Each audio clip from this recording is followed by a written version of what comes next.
Un poco traje como dos casos que tienen que ver con mi experiencia en Malva a cargo del área que empezó siendo registro y documentación y pasó a ser gestión de colecciones, y quiero como gestión de colección, en realidad porque solo era una.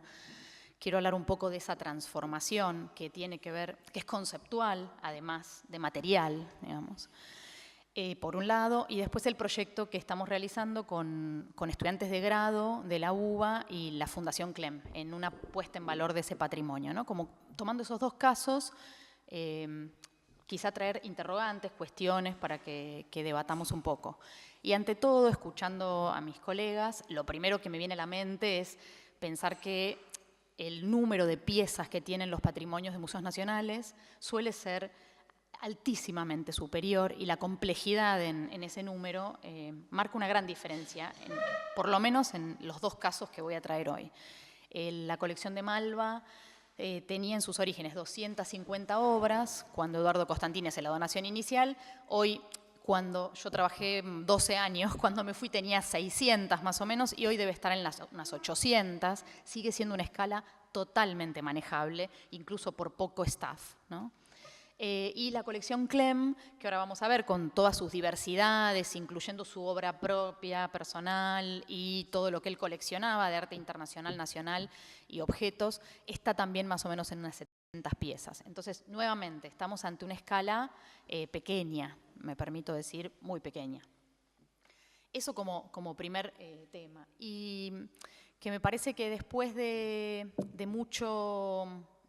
agarramos una etapa cuando comenzábamos a dialogar, ¿no? Del 2001 hacia acá, en la que pasaron muchas cosas, más allá de que se formaliza una instancia de Internet y de globalización. Más allá de eso, entré a Malva en el momento en que abría y se trabajaba en el registro fotográfico con diapositivas, algo que hoy realmente es obsoleto, ¿no? Y como eso, la obsolescencia se aplica a un montón de otras cosas. Entonces, justamente vamos a hablar, estamos en un momento en el que vamos a hablar de extensas transformaciones en poco tiempo, comparado con lo que había pasado, con el ritmo de las transformaciones del siglo anterior, ¿no? En estos ámbitos que voy a comentar, desde el área de gestión de colección, se lideran, aún con liderazgos rotativos, pero se lideran los equipos que conforman fotógrafos, conservadores, historiadores. Entonces, eso quizá otorga un orden a sistemas de poder que a veces se hacen complejos, pero repito, ese liderazgo es rotativo y eso aplana también las situaciones de poder. Es decir,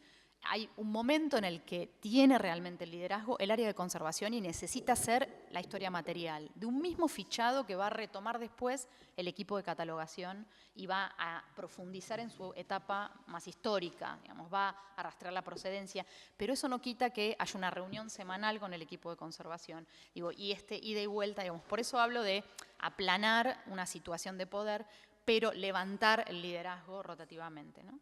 Entonces, esta experiencia que les comento, entre 2001 y 2012, fuimos de un área de registro y documentación, también de dónde salían esos nombres, salían de organigramas de museos de la época, ¿no? Se miraba a ver, bueno, ¿cómo nos podemos llamar?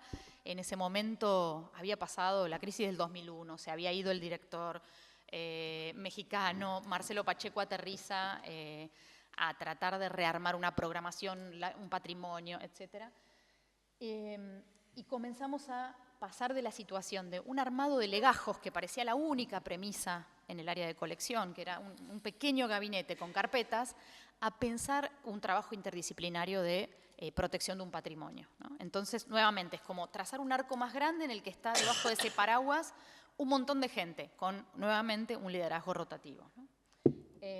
Entonces, bueno, Malva se llamaba Malva Colección Costantini. Esto no es menor para hablar de temas legales, digamos, que hacen al registro. Hay un momento de transición que pasa a ser Fundación Costantini. Entonces, voy a mostrar algunas diapos como para traer un poco de imagen de cómo se veía la curaduría de colección en ese momento, ¿sí? Y cómo era ese organigrama y cómo depende del área de curaduría, ¿no? Museografía, educación y exposiciones y registro de documentación están juntos nuevamente en esta linealidad de liderazgo, ¿sí? Dependemos del área de curaduría en términos de lo que yo voy a llamar las 3P, que ahora lo vamos a ver. Entonces, esto fue lo primero, no se preocupen que es un montón, me sirve a mí para conducir la charla, pero hubo que enfrentar en esa transición de ser una colección de un señor a ser una fundación y un patrimonio con una promesa de legado a cultura, si es que la familia a futuro no se puede o quiere encargar de ese patrimonio.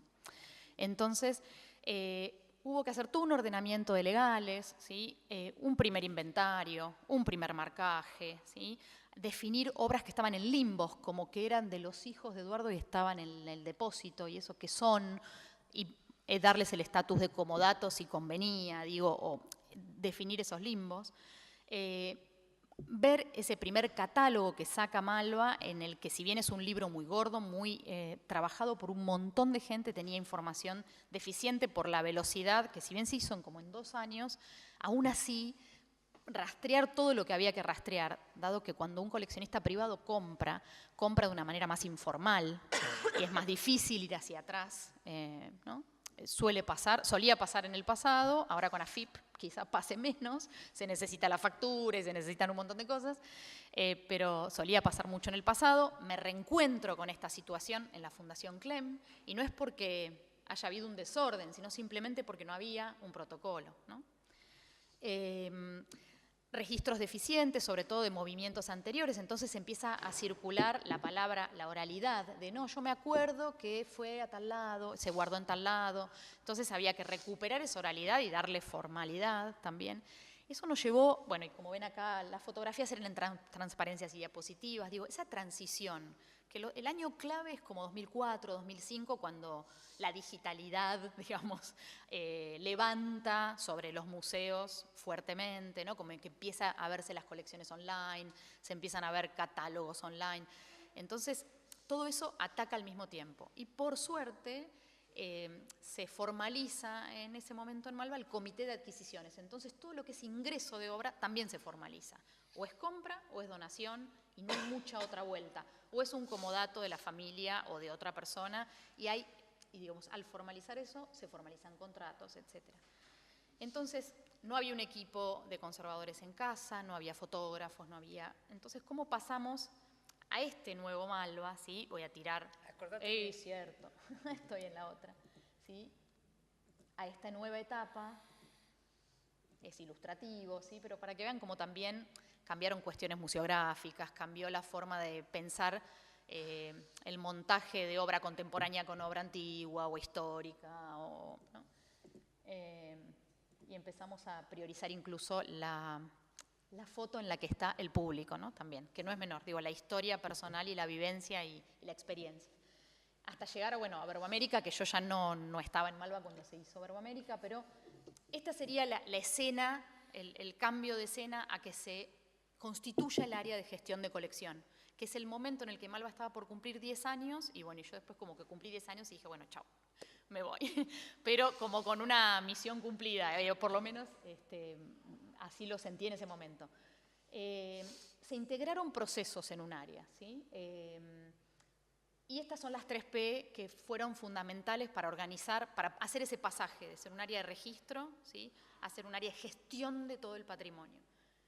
Que haya planificación, crucial, que haya presupuestos. Esto no quiere decir que yo necesariamente manejaba todo el presupuesto, pero sí saber si tengo que manejar o no dinero, si tengo que salir a buscar un subsidio. Digo, eso estaba igualmente bajo mi mirada y la de todo el equipo. Como dije nuevamente, a veces eso era rotativo. La coordinadora de conservación, aunque en el organigrama pudiera estar debajo mío, en una situación de, si hay que buscar a alguien a quien retar, digamos, me venían a retar a mí, pero de alguna forma, si había que salir a buscar un subsidio de conservación, iba a liderar ella ese proyecto, ¿no? Claramente.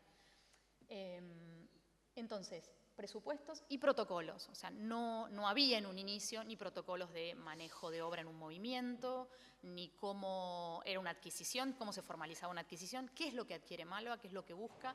Aparecían donaciones espontáneas rarísimas, desde que claramente se llamaba Museo de Arte Latinoamericano, aunque ahora probablemente vaya hacia otro lugar, pero viniendo a ofrecer obra del siglo XIX internacional, ¿no? Entonces, transparentar todo esto que el museo buscaba, ¿no? Fue también parte de este proceso. Y un poco como comentabas vos, tener en el equipo toda la gestión de lo que sucede, incluso si la colección es exhibida dentro o fuera del museo, si se hace un libro, ¿sí? Si digamos, toda la información está centralizada en el área, éramos varios, algunos eran externos, ni siquiera eran staff, pero de alguna manera se había logrado integrar los procesos, ¿sí? Más o menos ahí aparece toda la variedad de cosas. Bueno, nada, hicimos ese inventario, como les comentaba, y comenzamos a trabajar, que esto es algo muy importante, en ese pasaje entre registro e inventario hacia la catalogación, que es trabajar con artistas, con los vivos, con herederos de artistas, con el estate de un artista. Y acá voy a mostrarles esta diapo, ¿sí? Porque en 2008, voy a marcar otros años claves, hicimos un primer encuentro de conservación en arte contemporáneo, totalmente inocentes, pero vinieron 300 personas, o sea, inocentes ¿por qué? Porque el museo ya tenía varias piezas complejas con elementos orgánicos, con situaciones que empezaban a complejizar la manera no solo de fichar, sino de guardar. Y quisimos traer a la gente que estaba hablando de eso y preocupándose de eso para aprender, básicamente. Era como un encuentro docente, ¿no? Como educativo. Y armó mucho revuelo. Y además, nuevamente digo, desde la inocencia, porque en ese momento estaba con nosotros Alejandro Bustillo, Ana Garibotti, ¿no? Como una banda que venía un poco del Bellas Artes, y le decíamos, bueno, llamemos a Tarea. Tarea había cambiado de directores y estaba como la otra banda, Néstor Barrios, ¿no? Y era como, no, pero están todos peleados, no importa, que vengan todos. En esas 300 personas estaban los peleados, todos los que no se hablaban, pero todos participaron y de hecho se armó después por fuera de Malva el segundo y el tercero encuentro, como siguiendo la línea. Y uno dice, ¿por qué? Si yo no era conservadora, ¿por qué tenía este interés? Porque ya empezábamos a integrar los procesos, ¿no? Ya nos parecía que todo tenía que estar integrado. Se arma el comité de decisiones y define políticas, este es otro momento clave, y hay una entidad internacional un proyecto que se llamó Inside Installations, dentro de las instalaciones, que también marcó un antes y un después, por lo menos en los museos que manejan algo de patrimonio contemporáneo, que planteaba qué hacer con las obras, más allá de que todas no eran instalaciones, que necesitan ser a veces rearmadas in situ, dentro de un montaje. Entonces, cómo si se prescinde o no del artista, cómo se hacen reconstrucciones, digamos, una cantidad de preguntas en el año 2007, que hoy, 10 años más tarde, esas preguntas cambiaron, aumentaron, siguen siendo interrogantes súper válidos, pero el proyecto de hecho cerró, terminó con una cantidad de casos internacionales, entraron museos a participar, fue genial, y en ese primer encuentro trajimos una persona de España que desde el Reina Sofía trabajaba en este proyecto. Y básicamente lo que habíamos sacado como un extracto de ese proyecto era la entrevista a los artistas, que era vital trabajar en arte contemporáneo de la mano de ellos, ¿no? Como para en algún momento prescindir de ellos. Y bueno, llegaron los 10 años y pudimos subir la colección online y generar una memoria del área, y voy a pasar ahora bueno, estas eran las conclusiones que recién les cuento, a que un poco como resultado de salir de esa experiencia de Malva fue sentir que la universidad, entonces ahí voy a un tema de formación, la universidad a nosotros no nos había dado este espacio, a mí me lo había dado, a veces a algunos golpes, me lo había dado el trabajo, y entonces quise como un poco devolver a la facultad, que todos queremos mucho, y armé un seminario de grado, o sea, para que la curiosidad se despierte desde la carrera de grado, no en posgrado, y desde el 2013 al presente he tenido comisiones de 80 alumnos en un seminario que ellos tienen que presentarse a 2 seminarios obligatoriamente, pero eligen estar en ese seminario. Y eso mostró también una demanda de nuestro campo, de nuestros colegas, de los chicos que quieren ser futuros colegas y que no encuentran muchos ámbitos de una formación, podemos decir formal, valga la redundancia. La Academia Nacional de Bellas Artes, desde el fallecimiento de Federico dejó como administradora a la Academia hasta que se acabe un fondo que él dejó para que siga funcionando la fundación y que además se siga haciendo el premio, que es muy prestigioso, de arte contemporáneo. Y justamente me llamaron para ver qué me parecía, qué podía recomendar, y yo dije, yo quiero ayudarles a armar esto, y enseguida, como es mi costumbre, armo equipo, o sea, yo sola no soy nadie, y llamé a mucha gente querida de la UBA, y en ese momento surgió de tarea, porque también necesitábamos que sean 2 ámbitos universitarios, porque eso da prestigio, porque eso es barato, o sea, vamos a hablar con crueldad y con verdad. O sea, es barato, pero conseguimos que siempre toda tarea se pague, incluso la de los alumnos, y pudimos hacer el proyecto, que acaba de salir la convocatoria y ya van a entrar los 2 primeros practicantes y que cobran 3.000 pesos por mes, o sea, por 10 horas semanales de investigación en catalogación de la colección. Me parecía que estaba buenísimo hacer un trabajo interuniversitario, pero no malograr mano de obra intelectual, ¿no? Entonces, y esto me llevó 2 años de golpear puertas, de ver de dónde salían los fondos. Mecenazgo es uno de los fondos, la Fundación Clem es otro, y hay más. Y no seguí explorando porque justo esos 2 salieron, digamos, pero si no hubieran salido, hay mucho más. O sea, lo económico no tiene que ser una traba nunca, por lo menos por 3 años. Hay que buscar. Después uno puede decir, bueno, rasqué 3 años las paredes y no salió nada. Pero realmente lo económico no ha sido nunca una traba para este tipo de estrategias que además producen mucho prestigio para muchas instituciones, ¿no? Además de ser un privilegio para los alumnos. La idea es un poco que se redescubra desde la universidad, desde los alumnos, se redescubra ese patrimonio, que como también está prometido por testamento, ¿sí?, al Ministerio de Cultura cuando esos fondos se acaben, así que a futuro es muy probable que circule y además por testamento Federico quiere que se divida en todo el país, quiere que sea un proyecto federal, y está incluso un proyecto de armar un sector de la colección en el Bellas Artes temporalmente. Hay muchas cosas que se van a empezar a cruzar si todo va bien, y la idea fue que partimos de este libro que intentó ser una suerte de catálogo razonado de la obra más destacada. Son todas palabras muy peligrosas, estas que estoy diciendo. Pero bueno, nosotros hicimos a la fecha un diagnóstico de la colección, en su registro, inventario y catalogación, a ver dónde estaba, ¿sí?, y en el estado de conservación de las piezas, ¿sí?, y un gran archivo de Federico, súper interesante, un archivo fotográfico además riquísimo, y todo este trabajo de las alianzas universitarias, ¿no? Mudamos todo el patrimonio por fuera, la fundación se cerró después que todo esto fue aprobado, ¿no? Estoy hablando, esto pasó tiempo, no hay que tenerle miedo al tiempo, hay que poder decir, como dijimos nosotros a la academia, sí, queremos tomar esto, pero nos va a llevar 5 años, ¿nos quieren igual? Y nos dijeron, ok. Entonces trasladamos, se cerró 4 meses, sí, la obra arquitectónica fue muy rápida, en 4 meses se desmanteló eso que vieron, se tiró abajo esa pared para conectar, y esta fue una imagen que cuando abrí el proyecto a la facultad dije, derribamos una pared que es empezar a trabajar con el alumnado, empezar a motivar a los alumnos de Historia del Arte que si no quieren ser investigadores están perdidos, que quieren hacer con sus vidas. Entonces tiramos la pared abajo en sentido gráfico y conceptual también, y se armó el nuevo depósito. Paso rápido porque tiene más impacto cuando uno va viendo cómo quedó así.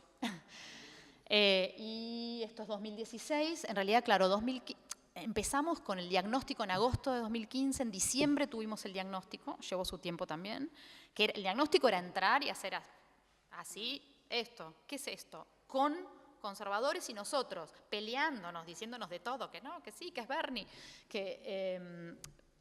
y no pudiendo atribuir un montón de cosas también, ¿no? Muchísimo.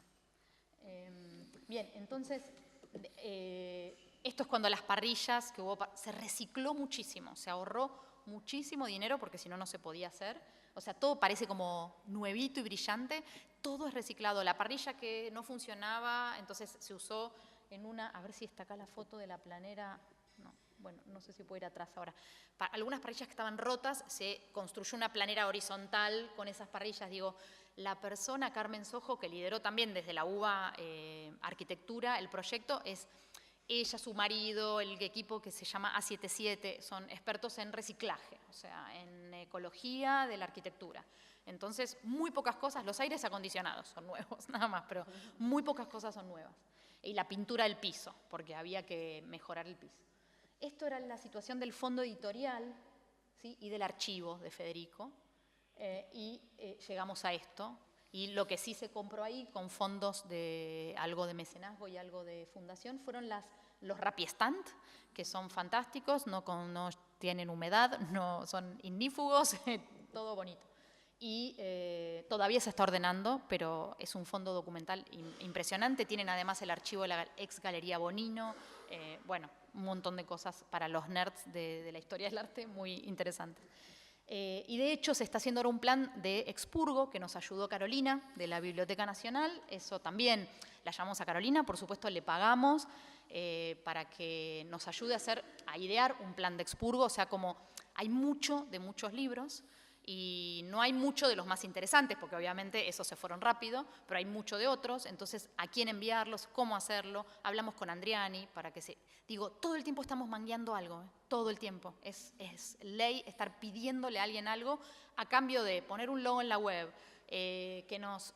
Conservarte, por ejemplo, le compramos papel, nos dona cajas que están manchadas, que no las puede vender, para el archivo son excelentes. Estamos trabajando en relevar. Entonces, por un lado, el equipo de conservación arranca una ficha, que es una sola, que es una sábana. La tenía, pero no es compatible con... La puedo mandar después, no tengo problema, por PDF, la comparten. Una ficha que trabajamos todos, estuvimos los meses de diagnóstico y nos peleábamos por la ficha. Nos copiamos de muchas instituciones, nos robamos, no importa, pero la adaptamos también y tenemos entonces... Esa primera etapa que toman los conservadores la obra, nosotros estamos presentes a veces o no, confiamos que la van a medir bien, pero tenemos 5 tipos de medidas de la imagen, del soporte, acordamos todo el proceso, el protocolo, y ahora estamos entrando en la etapa en la que entran los estudiantes, ¿sí? Entonces, con ellos vamos a trabajar el historial. A ver si llego a... prendí algo. Creo que tocas otra vez y aparece. Toqué otra cosa. No, nada, esto, perdonen, voy a pasar rápido, el cronograma de la etapa que sigue, no, esto no, quería ir algo más, a ver, acá. Bueno, esta es la etapa, ¿sí?, que voy a hacer en particular con los alumnos de la UBA y con esto cierro, que es el rastreo de información y documentación respaldatoria, que en algunos casos, porque Federico compraba mucho en Sotheby's y Christie's, ahí está fácil, está más fácil de rastrear. En la fundación hay poco, pero se puede rastrear ahora. Y después están lo trajo en un avión, no sabemos de dónde, y el registro oral, que lo estamos empezando a levantar con los 2 gestores del patrimonio, que eran amigos de Federico, con Fernando Espeleta y Valeria, me olvidé el apellido, Fitterman, gracias. Y los dos, que además... cuando empezamos el proyecto nos habían dicho, ojo, que ellos son peleadores y no sé qué, y logramos, nos queremos muchísimo, logramos una empatía en que acá nadie le vino a sacar el trabajo a nadie, sino que vinimos a sumar. Porque claramente 2 personas no podían hacer todo este trabajo. O sea, aparte del nivel de competencias, hay fotógrafos, hay conservadores, hay historiadores, ¿sí? Entonces, bueno, todo esto vamos a trabajar con los estudiantes de UBA, que van a estar de 4 a 6 meses, de 2 a 4 personas, y en 2 años esperamos levantar todo el historial de la pieza.